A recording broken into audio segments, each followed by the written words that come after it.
오늘 말씀은 하나님의 작정과 섭리라는 말씀을 통해 말씀을 나누도록 하겠습니다.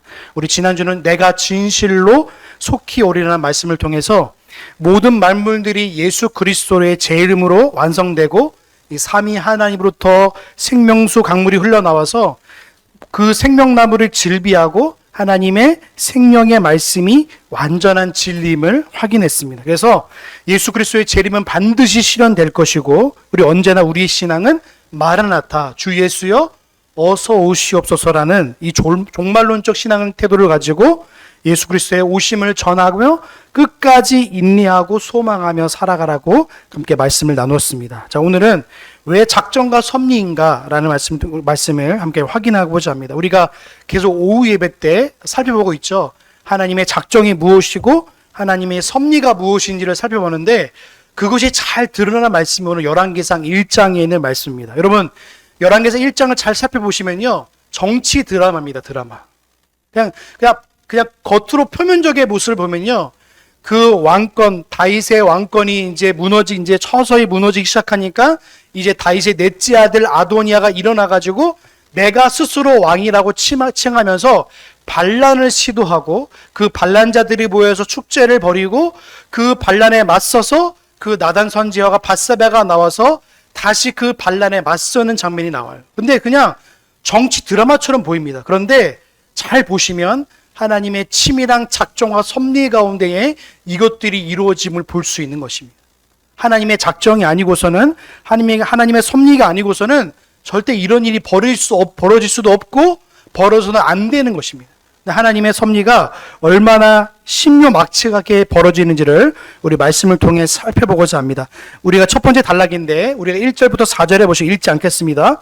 1절부터 4절을 보시면 이제 다윗 왕이 늙은 장면이 나옵니다. 특별히 1절에 보시면 나이가 많아인데 지금 이 다윗의 나이가 대략 70세 정도로 보입니다. 사무엘하 5장 4절에 보시면 다윗이 그 이스라엘을 통치한 날이 이미 언제가 밝히고 있습니다. 그것이 바로 70세입니다. 70세. 오늘날 우리가 70세를 보면 이제 나이가 어느 정도 들었구나 보시면 알겠지만 당시 구약의 70세면요 거의 장수입니다. 장수.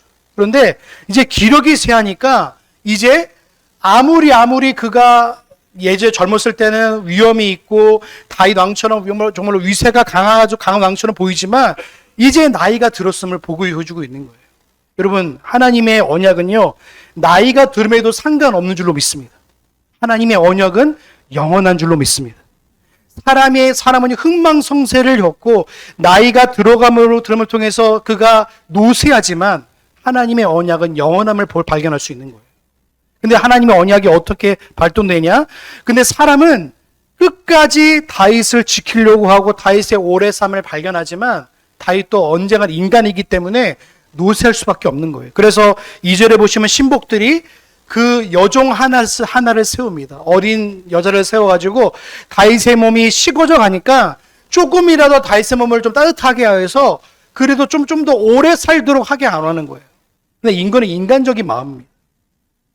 아무리 다윗으로 하여금 오래 살도록 아무리 방침을 하고 고대 치료를 받아야 할지라도요, 절대로 이 여자가 아무리 아름답고 아무리 화려하고 좋다 할지라도요 다윗의 수명을 더 늘릴 수 없는 것입니다. 4절 후반부에 보면 이렇게 되어 있습니다. 이 동료가 심히 아름다운지라 저가 왕을 봉양하며 수종하였으나 왕이 더불어 동침하지 아니하였더라. 왜입니까? 왜 동침하지 않습니까? 물론 하나님의 언약도 있었지만 너무 노쇠하고 힘이 없으니까 그렇게도 할 수 없는 겁니다. 그러니까 70세가 되니까 더 이상 인간으로서의 모든 희락과 기쁨이 사라진 거예요. 지금 이런 상태에 있는 겁니다. 그런데 그 상태가 벌어지니까 5절에 보면 어떻게 됩니까? 5절은 뭘까요? 5절? 5절을 같이 봅니다. 시작!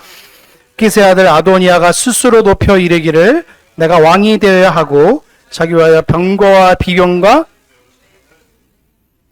자, 보시면 스스로 왕이 되려 하고 있습니다. 여러분, 다윗은요 자기 아들한테 얼마나 심한 고통을 당한지 몰라요. 사무엘하를 보시면 압살롬이 나와서 자기 아버지를 얼마나 괴롭히는지 몰라요. 근데 그것조차도 하나님의 섭리 가운데 있음을 우리 발견하는 거예요. 하나님의 작정과 섭리가 다윗을 통해서 또 어떻게 하냐면 또 힘들게 하고 또 정말로 신발을 신지 못할 정도로 쫓기만 해서 쫓겨나갑니다. 얼마나 치욕과 모욕을 당하는지 몰라요. 그런데도 불구하고 다윗은 누굴 의지하고 누굴 바라봅니까? 살아계신 하나님을 바라보게 돼요. 우리도 마찬가지예요. 이 상황으로 봤을 때는요, 왜 하필이면 때에라고 돼서 보시면 5절에 보시면 5절 맨 앞에 보시면 히브리어로 때에라는 말이 뭐냐면 특별히 다윗이 노쇠하고 어려울 때의 그 시기를 틈타서 그걸 보면서 누가 예지한 거예요? 아도니아가 자기가 왕이 되라는 거예요. 인생의 한 장면을 보면요, 이거는 마치 계획한 것처럼 이제 우리 아버지가 이제 노쇠했으니까 내가 이제 왕이 될 거야. 이제 네 번째 아들 내가 압살롬 자기 형은 비참하게 죽음을 당했지만 이제 그는 내가 왕을 이을 거라고 자기 스스로가 왕이 되고자 한 겁니다. 여러분, 하나님께서 주신 왕은요, 장자를 통해서 왕이 지은 게 아니라 하나님의 언약을 따라 왕이 되는 줄로 믿습니다. 하나님의 그 언약이 뭡니까? 솔로몬이 왕이 될 거라는 거예요. 그게 하나님의 언약인데 지금 아도니아는 뭡니까? 내가 하나님의 언약이 아니라 내 스스로가 왕이 되고자 하는 겁니다. 이게 바로 인간의 욕심이자 인간의 죄성입니다. 여러분, 우리는 절대로 우리 스스로가 왕이 되고자 하면 반드시 망하는 길로 갈 수밖에 없는 거예요. 우리의 왕은 언제입니까? 하나님을 우리 왕으로 삼을 때에 진짜 바른 길로 가는 줄로 믿습니다. 근데 아도니아는 하나님을 자기 왕으로 삼지 않았어요. 철저하게 자기가 스스로 왕이 되고자 한 겁니다. 이게 문제의 시작인 겁니다. 그래서 아도니아 반란을 히브리어 말로 스스로 높여란 말이 뭐냐면 이 말에 보면 스스로 치켜 올리다는 뜻이 있어요. 내가 스스로 자기를 치켜 올리는 거예요. 아도니아가 한 것을 보십시오. 전차와 기병과 전배라, 이 한글에는 전배라 되어 있지만 개역개정은 호위병으로 되어 있습니다. 자기를 지키는 50명을 세워가지고 권력을 외형을 갖추고 있습니다. 그리고 뭡니까? 요압 장군, 군대 장군을 세우고, 오늘 말하면 국방부 장관입니다. 국방부 장관을 자기에게 포섭해가지고 왕의 권세를 지금 따라라 하고 있는 거예요. 또 아비아달 제사장을 데리고 와가지고 겉에 모형을 다 세웠어요. 그래서 세속 권력과 종교 권력을 세워놓은 겁니다. 그리고 솔로몬을 초대하지 않았습니다. 자기 동생들을 다 초대했어요. 그리고 잔치를 벌입니다. 왕의 잔치를 벌이고 있어요. 여러분, 하나님의 작정은요, 하나님이 솔로몬을 지정하셨다는 것을 분명히 알고 있었습니다. 아도니아는. 근데 뭡니까? 그 언약을 애써 외면하고 자기가 스스로 왕이 되려고 하는 거예요. 이 말씀 찾아볼까요? 역대상 22장 9절에서 10절입니다. 자, 우리 같이 읽겠습니다. 시작. 하나들이 내게서 나리니 저는 평강의 사람이라. 내가 저로 사면 모든 대적으로 해서 평강하게 하리라. 그 이름을 솔로몬이라 하리니 이는 내가 저의 생전의 평안함과 안정을 이스라엘에게 줄 것임이니라. 저가 내 이름을 위하여 전을 건축할지라. 저는 내 아들이 되고 나는 저의 아비가 되어 그 나라의 위를 이스라엘 위에 굳게 세워 영원까지 이르게 하리라 하셨나니. 분명히 약속하셨습니다. 분명히 약속하심에도 불구하고 아도니아는 어떡합니까? 그 왕권을 스스로 취하려고 그러는 거예요. 이것이 정치적 야망이 기 전에 우리 인간의 죄성을 뜻하고 있어요. 우리는 언제나 내 인생의 왕이 되려 하는 습성이 있습니다. 항상 있어요. 저뿐만 아니라 죄성을 가진 모든 인간들은 이 습성을 다 가지고 있어요. 하나님을 왕으로 삼으면요, 하나님의 언약을 기억하고 하나님의 말씀을 바라보고 주의 말씀을 기다리고 소망해야 되는데 언제나 아도니아 같은 우리의 죄성들이 튀어나와요. 한 주간을 돌아보시면 알 수 있어요. 그래서 하나님을 왕으로 삼으면 하나님 말씀이 먼저 가야 되고 그 말씀을 따라가라 살아가야 되는데 우리는 언제나 뭡니까? 아도니아가 스스로가 왕이 된 것처럼 죄성을 앞에 내세우는 거예요. 그래서 내 인생의 왕이 누구가 되는 거예요? 내가 되려고 그러는 거예요. 그게 아도니아의 죄성이자 우리의 연약함입니다. 그래서 하나님의 주권의 반대편에 서는 거예요. 말씀을 반대하고 싶은 겁니다. 이거는 우리에게 다 있습니다. 그래서 사단이 제일 하고 싶은 게 뭔지 아세요? 주일날 말씀을 듣지 못하게 하는 거예요.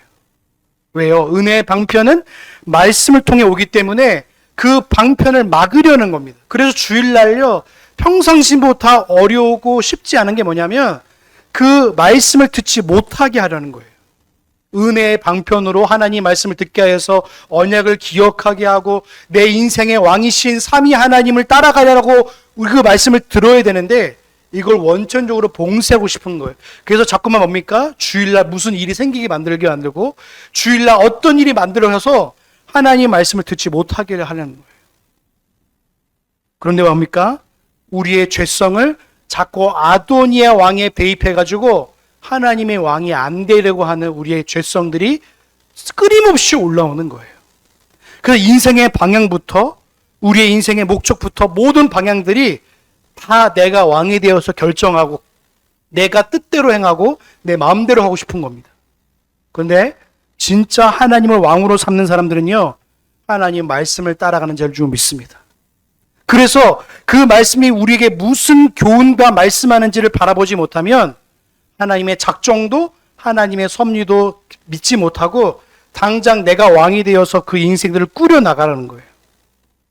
여러분, 아도니아는요 너무 잘생겼습니다. 본문을 보시면 6절에 보시면 뭐라고 되어 있습니까? 압살롬의 난 자녀 채용이 뭡니까? 몸의 모든 것들이 너무 아름답고 준수한 거예요. 이게 이걸 어디 연상시키십니까? 사울의 모습이에요. 사무엘상 9장 2절에 보시면 사무엘의 모습도 너무나 아름답습니다. 왕이 될 만한 사람이에요. 저 사람이 왕이 되지 않으면 누가 왕이 되겠습니까? 할 정도로 모임모가 너무 준수한 겁니다. 그런데 여러분, 다윗을 왕으로 뽑을 때 첫째 아들, 둘째 아들 보시면 심지어는 사무엘도 속았어요. 저 사람이 엘리압이 왕이 되어야 됩니다. 하나님 뭐라 말씀하는지 아십니까? 내가 저를 버렸노라. 사람은 외모를 보거니와 나는 중심을 보노라.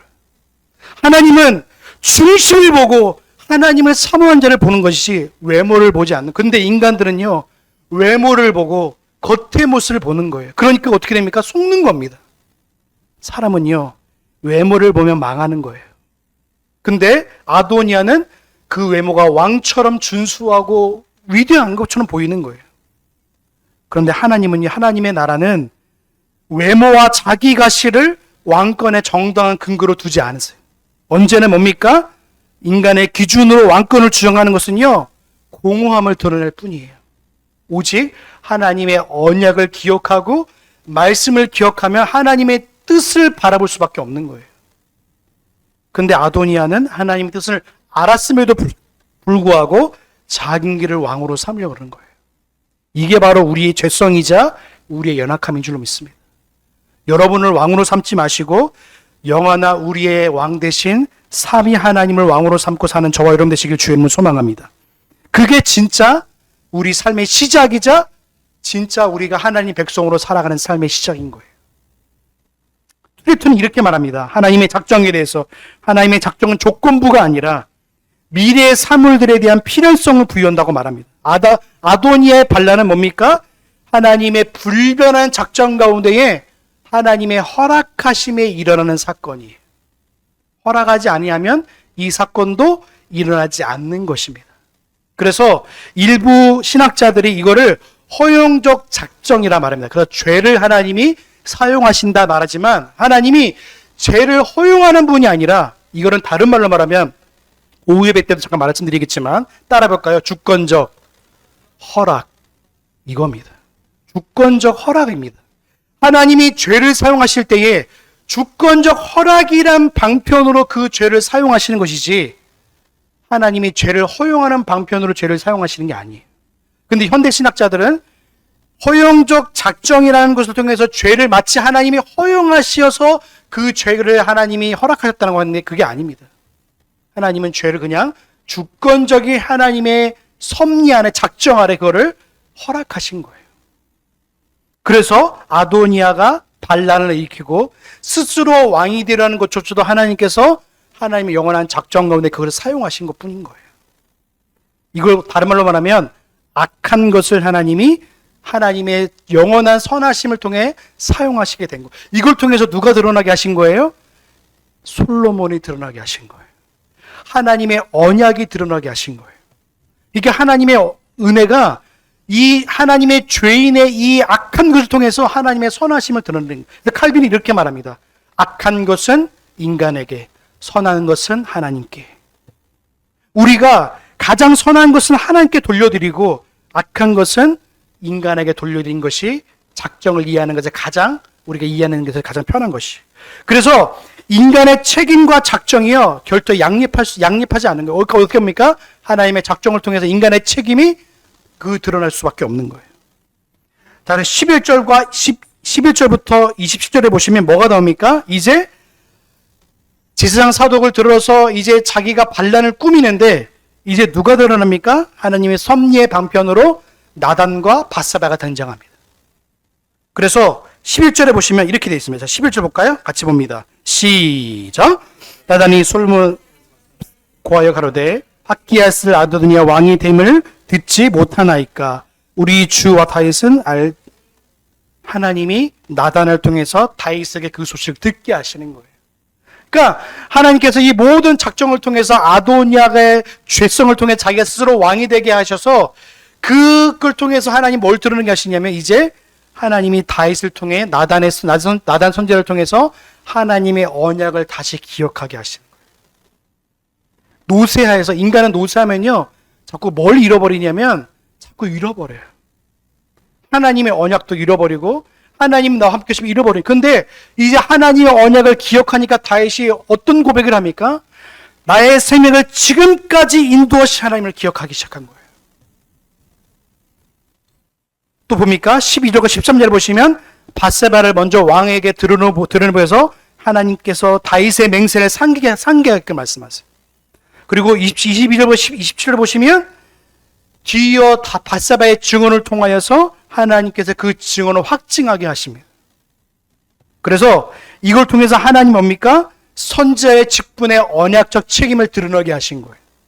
그래서 나단은 정치적 책략을 보이신 게 아니라 하나님 다윗을 통해서 약속하신 질서를 수호하는 선지자로서 행동을 하게 하신 거예요. 그러니까 나단이 드러나게 하셔서 밧세바를 말하게 하셔서 이렇게 말하는 거예요. 12절에 보시면 당신과 당신의 아들 솔로몬의 생명을 어떻게 권히 내게 당신에 가르쳐 드리다 이렇게 말씀하시는 거예요. 베풀기를 허락하소서 이렇게 말하는 거예요. 여러분 하나님은요 이걸 통해서 뭡니까? 하나님의 작정을 통해 이루어 가신 것. 작정은 두 가지를 말하자면 뭡니까? 제가 저번에 우리 계속 5.2배 때 말씀드렸죠. 하나님의 작정은 어떻게 펼쳐지죠? 보존과 통치로 펼쳐집니다. 근데 현대 신학자는 이거를 하나 더 붙입니다. 협력을 붙여요. 협력. 하나님이 마치 하나 사람과 협력해서 그 일들을 이루어 나가는 것처럼 보여지는 겁니다. 근데 협력이란 말보다 하나님께서 철저하게 주권적인 통치 방식으로 그 일들을 이루어 나가시는 거예요. 그래서 기독교 경에서 칼빈은 1장 16절과 17절에 이렇게 말합니다. 신자는 자기에게 혜택을 주는 사람들을 하나님의 선하심을 전달하는 사역자로 여기지만 모든 피조물에 도움을 주어 주의 손이 베푸신 거로 여기며 그것들을 하나님의 섭리의 합법적 도구로 활용할 것이다 라고 말하고 있어요. 하나님의 합법적 도구로 하나님께서 나단의 선지자를 들어 쓰시고 밧세바를 들어 쓰시는 거예요. 그래서 일들 통해서 하나님의 일들을 그 언약적 하나님의 언약을 드러나게 하시고 말씀을 기억하게 하시는 거예요. 그래서 다윗의 맹세를 기억하게 해서 하나님의 뜻을 어떻게 드러낸 것을 보이게 되면 계속 밧세바와 나단 선지자를 통해서 다윗으로 하여금 하나님의 말씀을 기억나게 하는 거예요. 그래서 여러분 섭리의 방편은요 여러분들을 어떻게 이끌어 가시냐면 하나님의 말씀을 기억나게 하시는 방편으로 여러분을 이끌어 가시는 거예요. 성화는 다른 게 아닙니다. 여러분을 말씀의 도구로서 하나님의 은혜를 기억하게 하게 하시고 하나님의 자녀답게 살아갈 수 있도록 여러분을 이끌어 가시는 과정이 있는 거예요. 그래서 말씀을 기억하게 하시는 거예요. 성령 하나님이 여러분을 말씀을 기억하는 사람으로 여러분을 이끌어 가시는 거예요. 성령 하나님께서. 그래서 28절부터 40절에 보시면 하나님께서 그 일들을 어떻게 하십니까? 이제 이루어 나가시는데 29절을 보시면 너무너무나 이 다윗의 하루금 그 말씀을 기억나게 하신 장면이 나옵니다. 자, 29절을 같이 볼까요? 자, 29절 같이 봅니다. 시작. 이렇게 말하고 있어요. 모든 환난에서부터 어떻게 하신다고요? 건지신 하나님의 사심으로, 이 사심이 뭐냐면 하나님의 살아계심으로 맹세하노니. 하나님의 살아계시다. 하나님이 나에게 지금도 여전히 역사하신 하나님이라고 지금 고백하고 있는 겁니다. 하나님은요, 영원전부터 마지막까지 함께한 줄로 믿습니다. 그 하나님 믿고 있는 사람들이 저와 여러분들인 거예요. 하나님은 지금도 다윗에게 역사하셨던 그 하나님이 지금도 우리 하나님인 거예요. 그래서 그 언약은 신실하게 이행되고 있는 거예요. 지금도.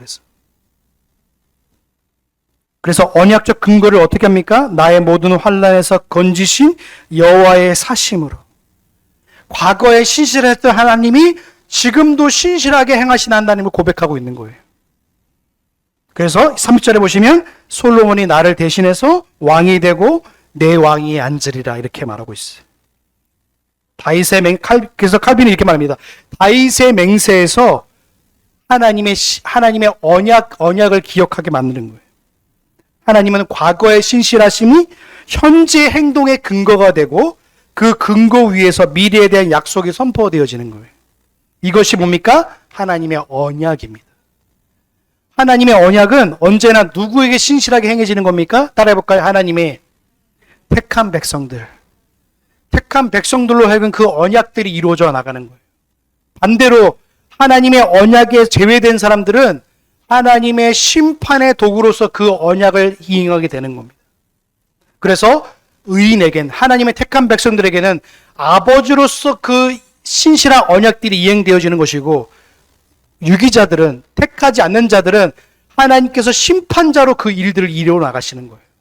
그러니까 아도니아에게는 하나님께서 어떻게 하십니까?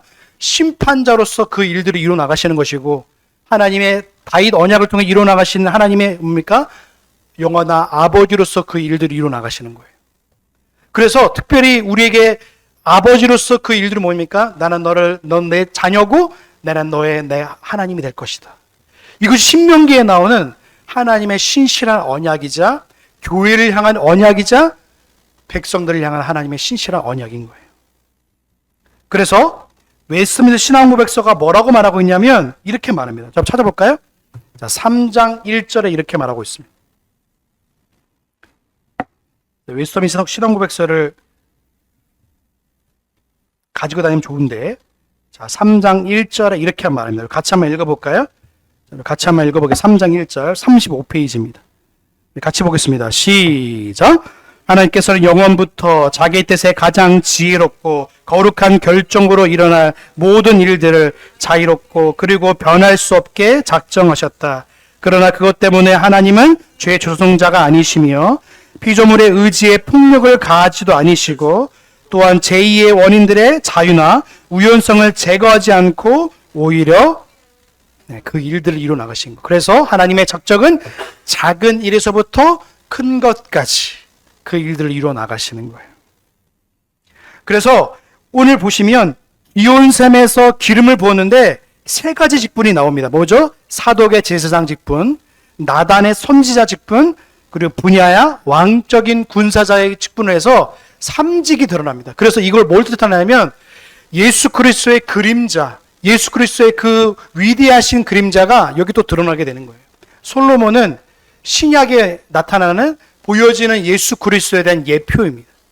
솔로몬은 그래서 초반에 솔로몬은요 예수님을 잘 예표합니다. 나중에 보시면 솔로몬이 타락하는 걸 볼 수 있는데 그는 죄성을 드러내는데 그 전까지는 하나님께서 오실 예수 그리스도, 우리가 예수님은 언제나 계시지만 보여지는 육신을 입고 오신 예수 그리스도의 예표로서 오늘 솔로몬이 드러나게 되는 거예요. 그래서 솔로몬이 이 왕으로서 임직하는 건 뭡니까? 세워지는 것은 뭡니까? 영원한 왕으로 오신 예수 그리스도를 지금 보여주고 있는 겁니다. 그래서 예수님을 우리의 왕으로 삼고 보는 뭡니까? 근데 예표는요 항상 연약함이 있어요. 그림자이기 때문에 그래요. 그림자는 언제나 연약할 수밖에 없어요. 왜냐하면 인간이기 때문에 그래요. 그런데 완전하게 오신 예수 그리스도 뭡니까? 우리에게 완전한 왕이자 선지자이자 제사장으로서 완전한 모습을 보여주시는 거예요. 그래서 그 기름 부음을 38절과 39절에서 그걸 보여주고 있습니다. 그래서 39절에 보시면 양각을 불고 모든 백성이 솔로몬을 만세를 부른다 이렇게 말해요. 이 만세가 뭡니까? 왕은 영원히 장수해 주십시오라는 말이 여기 포함되어 있습니다. 왕은 영원히 오래 살아가십시오. 나를 오래 사셔서 우리를 영원히 통치해 주십시오라는 여기 의미가 여기 들어가 있어요. 그러니까 여기 마음에 뭡니까?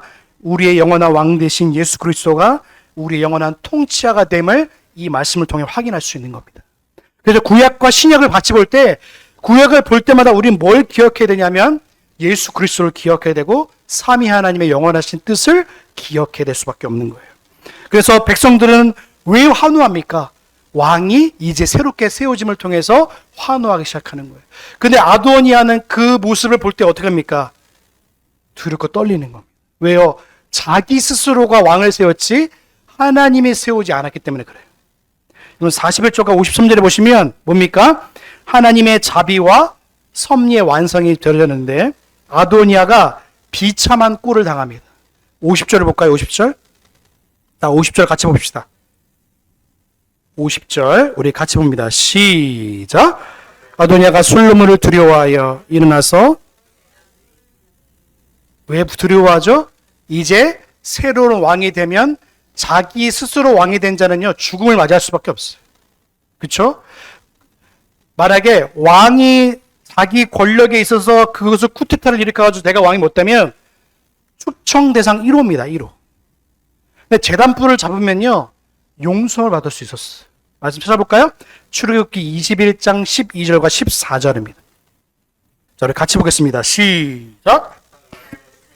반드시 죽일 것이나 만일 사람이 계획함이 아니라 나 하나님이 사람을 그 손에 붙이면 내가 위하여 한 곳을 정하내니 그 사람이 그리로 도망갈 것이며 사람이 그 이웃을 짐짓 모살하였으면 너는 그를 네 단이라도 잡아내려 제단불을 잡으면 죽이지 못하도록 하나님이 만들어 놓으셨습니다. 그래서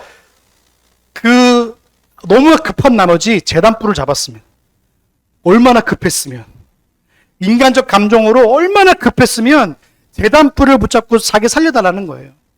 여러분 기억하십시오. 유기자들은요 절대로 택한 자들을 죽일 수 없습니다. 설령 육신을 죽인다 할지라도 영혼을 죽일 수 없어요. 그래서 우리는 두려워할 필요가 없어요. 유기자들을 두려워할 필요가 없어요. 그래서 유기자는 아도니아를 뜻하고, 그래서 아도니아는 자기가 마치 왕이 될 것처럼 아무리 퍼포먼스를 하고 아무리 꾸며도 진짜 왕으로 세워질 솔로몬에 비하면요 잠깐 타임에 벌어진 쿠데타일 뿐이에요. 나중엔 아도니아도 죽임을 당합니다. 비참하게. 또다시 쿠데타를 벌이려고 그래요. 그러니까 이 유기자들은요 결국엔 심판의 도구로서 쓰임받게 되는 거예요. 하나님 앞에서. 오히려 왕으로서 진정한 왕으로서 세워지는 솔로몬이 어떡합니까? 그를 용서합니다. 52절 볼까요? 자, 52절, 53절 같이 봅니다. 같이 봅니다. 시작. 그런데 만일 저가 저한 사람이 될지인데 그 머리카락 하나라도 땅에 떨어지지 아니하려니와 저희가 악한 것이 보이면 죽이리라 하고 산을 보내어 저를 제단에서 이끌어내리니 저가 와서 솔로몬에게 절하며 솔로몬이 이르기를 하나님의 영원한 용서, 예수 그리스도의 용서하심을 여기를 통해 확인할 수 있는 거예요. 그러니까 이 솔로몬이 행동을 보면요 우리가 인간적으로 생각하면요 죽여야 됩니다. 후환을 없애려면. 그래서 예전에 보시면 3대를 멸하는 게 뭐냐면 후환을 없애려고 그러는 거예요. 그래서 조선시대 보면 3대를 다 죽이잖아요. 자기 후환을 없애려고. 근데 솔로몬은 뭡니까? 용서합니다. 이 용서는 후에 뭘 예표합니까? 예수 그리스도의 영원한 용서하심을 예표하는 거예요. 우리를 영원히 용서해 주신 속죄의 어린 양으로 오신 예수 그리스도를 예표하는 겁니다.